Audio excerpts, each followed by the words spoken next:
we are doing part 2 of it, geometric sequence. Remember last time we did my AS, arithmetic sequence. Now we are doing geometric sequence or GS, I'm sorry.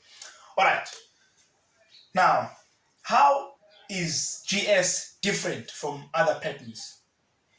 Now in GS, it has a constant ratio, not a common difference or a constant difference. It has a constant ratio, which means to get that ratio is always term 2 divided by term 1, and then term 3 divided by term 2. Do you follow?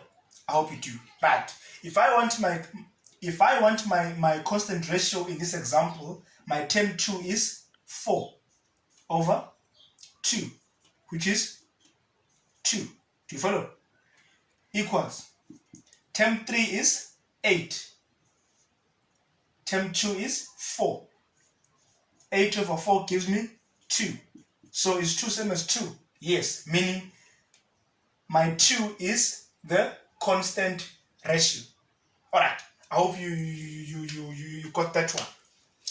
I want to show you something. Watch. Now here's a trick here.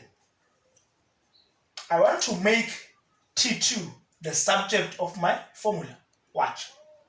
I'll say term 2 times term 2 is same as term 2 squared. Do you follow? I cross multiplied is equal to term 3 times term 2. Do you follow? Watch. What if the examiner told you that this was a geometric sequence, and then he further says your term 2 is x, doesn't give you the value of that term? How would you find that value? Watch. We said here term 2 squared is equal to term 3 times term 2. Watch. Which means term 2 is same as the square root of term 3 times term 1. Sorry, this is term 1. Sorry, this is term 1. Term 3 times term 1 and term 3 times term 1. Sorry about that. That's term 1. Right. What is term 3? 8. What is term 1? 2. What is 2 times 8? What you get? You get 16. Do you follow? Term 3 times term 1, 8 times 2 is 16. That's 16. What is the square root of 16? It's 4.